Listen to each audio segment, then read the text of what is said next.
rue Sainte-Catherine, à Montréal.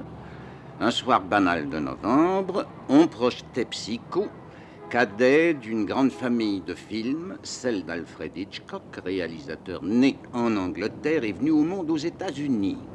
Rue Sainte-Catherine, Hitchcock a son public. Il est trié, on ne sait comment, parmi les 42 000 Montréalais qui passent chaque jour sous les marquises lumineuses des salles de cinéma afin d'oublier leur fatigue devant un écran. Grave présomption, la fatigue commence souvent à la porte du cinéma, surtout pour le public de Hitchcock, obligé de faire la queue sur le ciment des trottoirs. Ici, pas question de forcer la porte, le réalisateur a tout prévu, même l'heure d'entrée.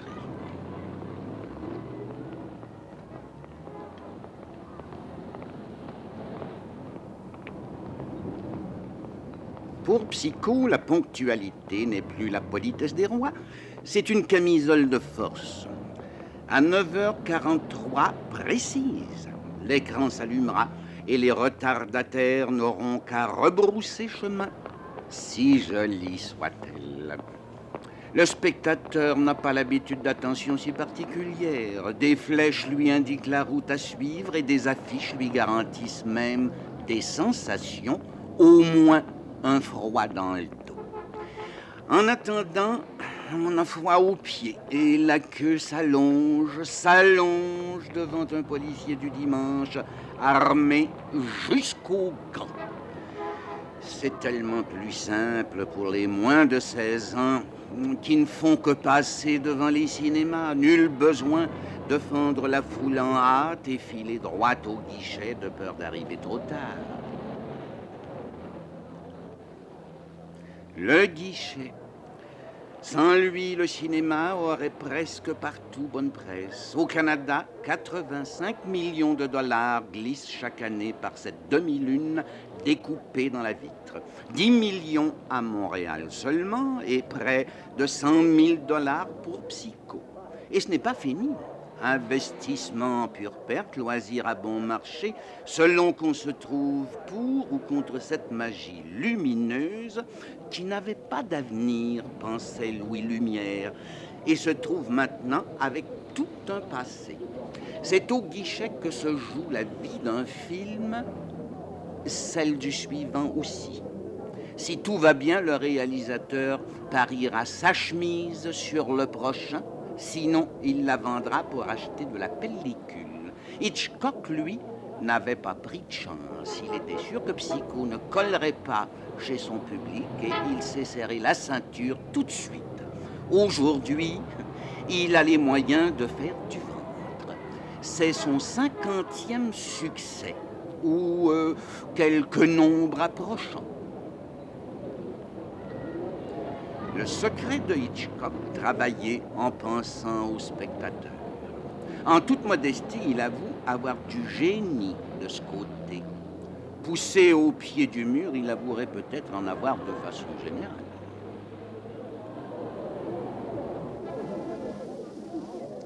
Une telle cohue pour voir un navet? Jamais. Depuis un quart de siècle, Hitchcock n'a guère trompé son public. Il l'a dit dans une entrevue, le spectateur sait toujours si quelque chose est vrai ou non. S'il se pose des questions sur des détails inexacts, il réfléchit et s'en inquiète, et moi, je ne peux plus faire de film. On affirmera ensuite que tout est arrangé avec le gars des vues. Monsieur Hitchcock a trop souci de ses clients pour se permettre des trucs. De là à montrer des choses normales, il y a une marge.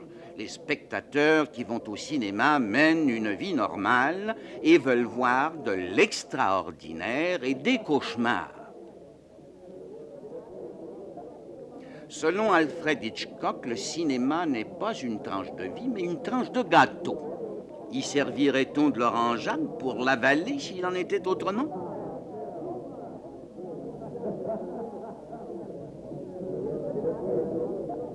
Pour les becs fins, les difficiles, les petites bouches, ceux en somme qui n'aiment pas le gâteau, il y a les amandes, les cacahuètes et les chips.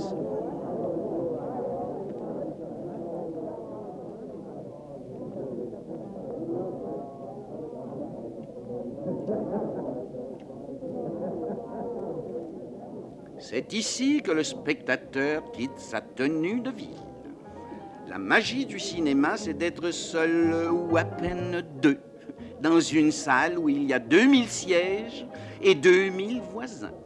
Ce soir, malgré les sages règles de l'étiquette, il y a un voisin d'en face dans la salle, un caméraman, qui peste contre l'obscurité, favorisant bien un peu son indiscrétion.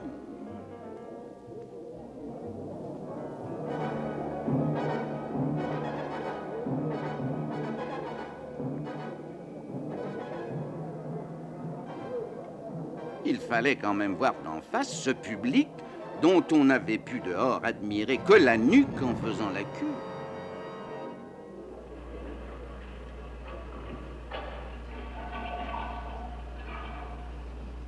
Le réalisateur a moins bonne grâce. Lui qui a décidé de le terrifier avec son histoire de psychose durant laquelle une bonne mère de famille propriétaire de motel ferait des choses, mais des choses qu'il faut regarder derrière l'écran protecteur de verre fumé. Toute cette machination parce que Hitchcock est convaincu d'avoir une mission à accomplir. Il faut que le spectateur se défoule sur le plan psychanalytique, se confesse sur le plan logique, se purifie sur le plan intellectuel.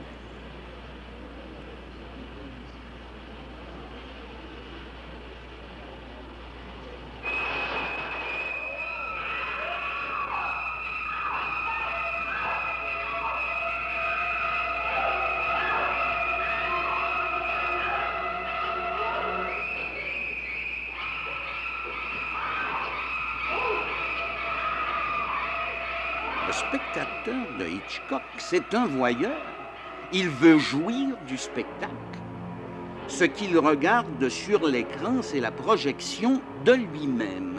Cet homme de la rue, cet homme ordinaire que la pellicule fait vivre sous ses yeux, c'est le héros auquel il s'identifie.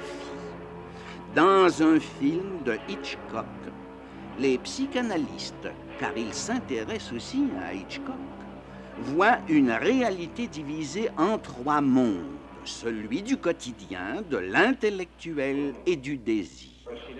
Qui pourrait nier que notre caméra ait, dans la salle, découvert cette trinité?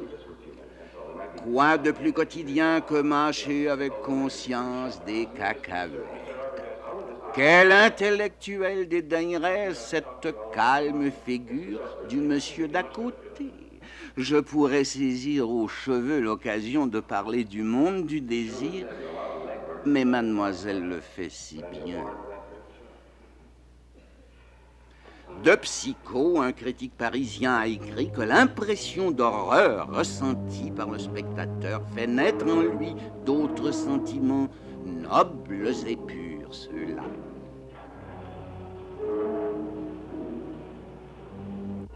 Un an avant le tournage, Hitchcock avait déjà imaginé un film plein de charme et de sang.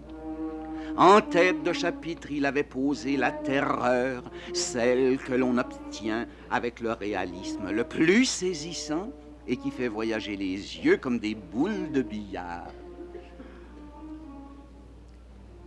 Au cinéma, comme dans la vie, il y a des gens calmes qui ne vendent pas leurs impressions à rabais pour la première lentille cachée, et les autres qui n'ont que 20 ans et s'y livrent avec indifférence.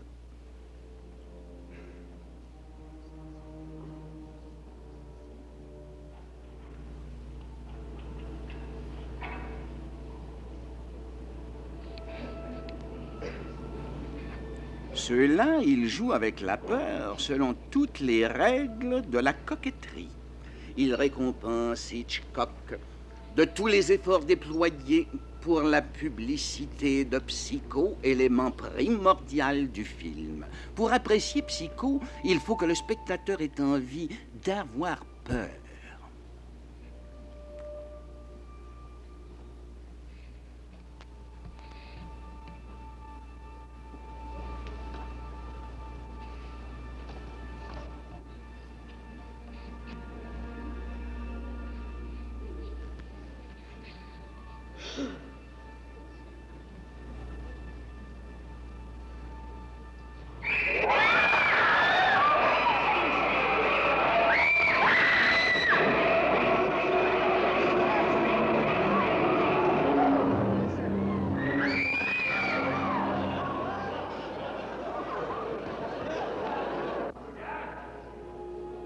La peur, quand on sait qu'elle ne durera qu'une heure, n'est pas si désagréable.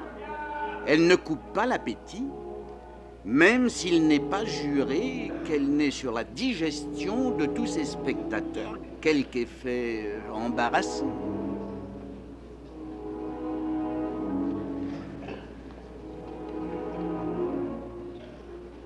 C'est la dernière image de Psycho.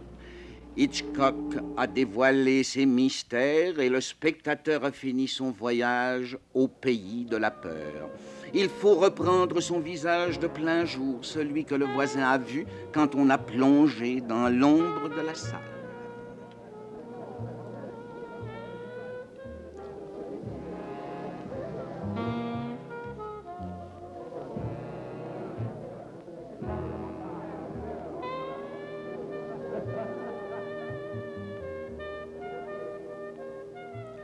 Restent les personnes qui ne se laissent pas entraîner aisément par la magie du cinéma, à qui il faut tout expliquer, celles pour qui la logique ne perd jamais ses droits, surtout au profit de l'imagination.